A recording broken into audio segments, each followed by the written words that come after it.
अकेले ही अपने बरगद के पेड़ पर अपने छोटे से घोंसले में रहती थी। टुनटुनी चिड़िया के पति का हाल ही में एक दुर्घटना में निधन हो गया था।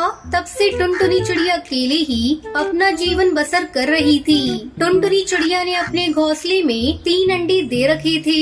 उसका घोंसला इतना छोटा था कि उसके 3 अंडे रखने के बाद घोंसले में एक चींटी के बैठने की भी जगह नहीं रहती थी। इसलिए चिड़िया हर समय घोंसले के बाहरी डाली पर बैठा करती थी। यहाँ तक कि उसी डाली पर सोया भी करती थी। एक दिन की बात है, टुनटुनी चिड़िया अपने घोंसले के बाहर बैठी अपने अंडों पर नजर रख रही थी। तभी अचानक जंगल के कुछ पक्षी भाग दौड़ कर रहे थे।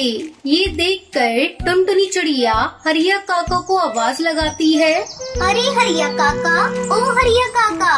अरे अरे चिड़िया बहन, अरे आप यहाँ क्यों बैठी हो? अरे अपने अंडे को लेके भागो यहाँ से। क्या काका, क्या हो गया? अरे चिड़िया बहन, हमारे जंगल में बहुत खतरनाक बाज घुस आया है और वो पक्षियों के अंडे और उनके बच्चों को खा रहा है। इसलिए हम सब अपने बच्चों को लेकर इस जंगल से भाग रहे हैं। आप भी अपने अंडों को लेकर यहाँ से भाग जाइए। इतना कहकर हरिया काका अपने बेटे को लेकर वहाँ से उड़ जाता है। ये बात सुनकर टुनटुनी चिड़िया घबरा जाती है। अरे बाप रे, मेरे 3 अंडे हैं। अब मैं क्या करूं? मैं एक साथ तीनों अंडों को नहीं ले जा सकती। क्या करूं? टुनटुनी चिड़िया बहुत परेशान हो जाती है। उसे कुछ भी समझ में नहीं आ रहा था कि कैसे अपने अंडों को उस बात से बचाए। तभी टुनटुनी चिड़िया की नजर उसी बरगद के पेड़ के पत्तों पर पड़ती है। जिसके बाद टुनटुनी चिड़िया एक एक करके कई सारे पत्ते तोड़कर अपने घोंसले और अपने अंडों को उन पत्तों से छुपा देती है। अब मेरे अंडे वो बाज नहीं देख पाएगा। तभी वो बाज वहाँ आ जाता है। टुनटुनी चिड़िया उस बाज को देखकर पेड़ की डाली के पीछे छुप जाती है। बाज उसी डाली पर आकर बैठ जाता है जहाँ टुनटुनी चिड़िया के अंडे घोंसले में पड़े हुए थे।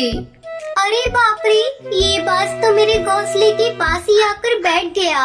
अगर इसने मेरे घोंसले को देख लिया तो ये मेरे तीनों अंडों को खा जाएगा। हा, हा, हा, इस जंगल के हर पक्षी के अंडे को खा जाऊंगा। तभी बाज की नजर उन पत्तों पर पड़ती है जहाँ टुनटुनी चिड़िया का घोंसला था। अरे ये इतने सारे पत्ते यहाँ कैसे? चलो मैं देखता हूँ क्या है इसके नीचे। बाज वहाँ आ जाता है और सारे पत्तों को हटाता है। वो पत्तों को जैसे ही हटाता है, वहाँ घोंसले में टुनटुनी चिड़िया के 3 अंडे पड़े हुए थे। ये देखकर बाज बहुत खुश हो जाता है। अरे वाह, यहाँ तो 3 अंडे हैं। तभी टुनटुनी चिड़िया तेजी से उड़कर वहाँ आती है। अरे बाज भाई, आप ये क्या कर रहे हो? मैं इन 3 अंडों को खाने जा रहा हूँ। अरे नहीं नहीं बाज भाई, आप ऐसा मत करना, वरना आपका पेट खराब हो जाएगा। अरे वाह, इन अंडों को खाने पर मेरा पेट खराब हो जाएगा। फिर तो मैं इन अंडों को जरूर खाऊंगा। लगता है ये बाज पागल है, इसे हर बात उल्टी समझ आती है। अरे बाज भाई, ये जादुई अंडे हैं। क्या जादुई अंडे हैं? हाँ बाज भाई, ये अनजान पक्षी का घोंसला है। उसने इस घोंसले में अंडा दिया था और पता नहीं फिर वो कहाँ चला गया। उसके बाद ही 1 से 2 अंडे हो गए और अपने आप ही 2 से 3 अंडे हो गए। जंगल के पक्षी ने जब ये देखा तो कोई भी पक्षी अंडों के पास नहीं आता। आप भी इन्हें मत खाइए, वरना आपके साथ क्या होगा इस बात का अंदाजा आप भी नहीं लगा सकते। अरे वाह, ये अंडे अपने आप 1 से 2 और 2 से 3 हो गए। इसका मतलब ये 3 से 4 और 4 से 5 भी हो सकते हैं। हाँ ठीक है बहन, क्योंकि ये जादुई अंडे हैं ना, इसलिए इसका मतलब ये 100 अंडे भी हो सकते हैं। अब तो मैं इन अंडों को गोद में रखूंगा और पूरे 100 अंडे हो जाएंगे तो मैं इन्हें खा जाऊंगा। अच्छा बहन, अब तुम जाओ। टुनटुनी चिड़िया वहाँ से उठकर बगल वाले पेड़ पर जाकर बैठ जाती है और वहीं से अपने अंडे और अपने घोंसले पर नजर रखती है। वो बाज उसी घोंसले के आजू बाजू घूमता रहता है। ये तो एक नंबर का पागल बाज है। मैं इसे कौन सी बात कह रही हूँ और ये क्या सुन रहा है? और इसने तो मेरे अंडों और मेरे घोंसले पर ही कब्जा कर लिया। मुझे कैसे भी करके अपने अंडों को वहाँ से निकालना होगा। इस पागल बाज को कोई भरोसा नहीं, कभी मेरे अंडों को खा जाए। टुनटुनी चिड़िया वही पेड़ की डाली पर बैठकर अपने अंडों पर नजर रख रही थी। उधर वो पागलबाज पूरे घोंसले का चक्कर लगा रहा था। ए अंडे, जल्दी से 100 अंडे हो जा। देखते ही देखते कई दिन गुजर जाते हैं, पर वो 3 अंडे जैसे कि तैसे उस घोंसले में पड़े हुए थे। जब बाज ये देखता है तो वो गुस्सा हो जाता है और वो टुनटुनी चिड़िया को आवाज लगाता है।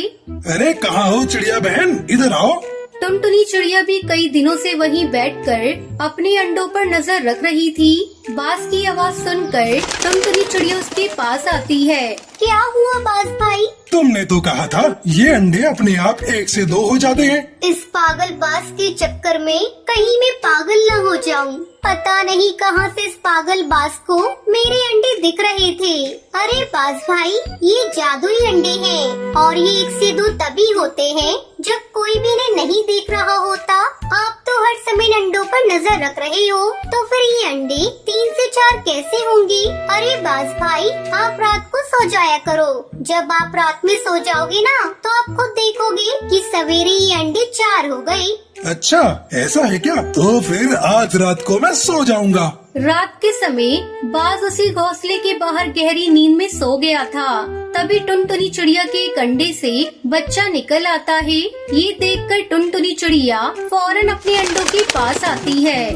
अरे मेरे तो एक अंडे से मेरा बच्चा निकल आया। मुझे जल्दी इस बच्चे को यहाँ से ले जाना होगा। अगर इस बाज ने देख लिया तो ये तो मेरे बच्चे को खा ही जाएगा। टुनटुनी चिड़िया का बच्चा जैसे ही आवाज करने लगता है तो टुनटुनी चिड़िया अपने पैरों से अपने बच्चे को छुपाकर वहाँ से लेकर दूसरे पेड़ पर आ जाती है।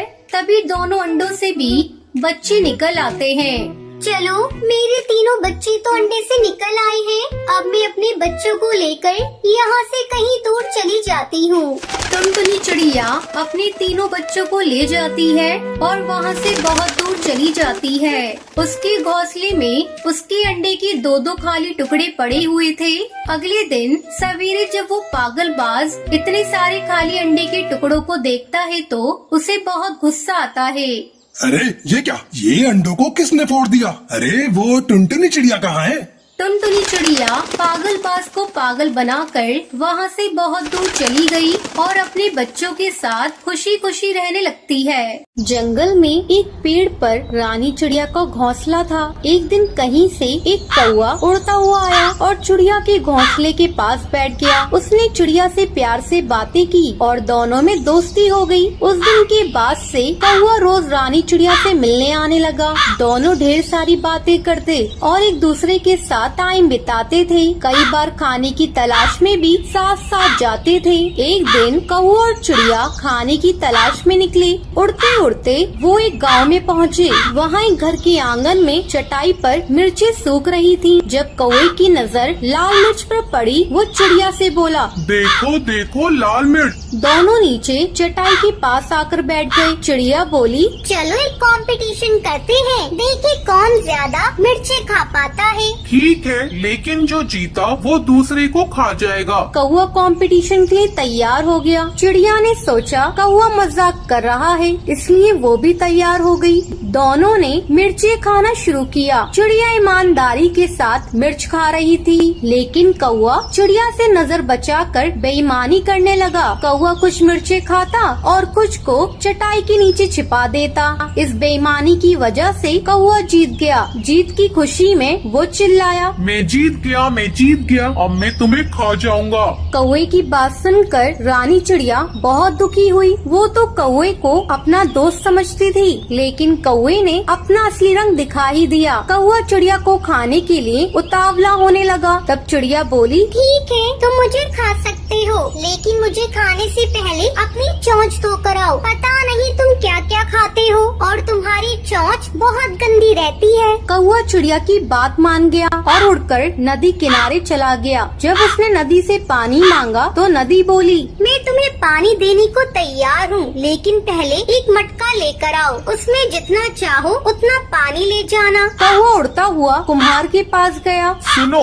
मेरे लिए एक अच्छा सा मटका बनाओ। कुम्हार बोला, मैं तुम्हारे लिए मटका बना दूंगा, लेकिन उसके लिए मुझे मिट्टी की जरूरत होगी। अभी मेरे पास मिट्टी नहीं है, मुझे थोड़ी मिट्टी ला कर दो। कौवा उड़ता हुआ खेत में पहुंचा और अपनी चोंच से मिट्टी खोदने लगा। तभी धरती बोली, पूरी दुनिया जानती है तुम कूड़ा और गंदगी खाते हो। मैं अपनी मिट्टी पर तुम्हें चोंच नहीं मारने दूंगी। अगर तुम्हें मिट्टी चाहिए तो फावड़ा लेकर आओ। कौवा लोहार के पास गया और उससे बोला। मुझे एक फावड़ा बना कर दो। लोहार बोला, अगर तुम्हें फावड़ा चाहिए तो मुझे आग ला कर दो। कौवा पास में एक किसान के घर गया। वहाँ किसान की पत्नी खाना बना रही थी। कौवा उससे बोला, मुझे आग चाहिए। किसान की पत्नी ने चूल्हे में जलती हुई लकड़ी निकाल कर कौवे की चोंच पर रख दी। आग की चपटे उसके पंखों पर लग गयी। कुछ ही देर में कौवा जलकर राख हो गया। तो इस तरह कौवे को अपनी धोखे की सजा मिल जाती है। तो ये थी आज की कहानी। अगर आपको ये कहानी पसंद आई हो तो इसे लाइक और ऐसी कहानियाँ देखने के लिए मेरे चैनल को सब्सक्राइब करना ना भूलें।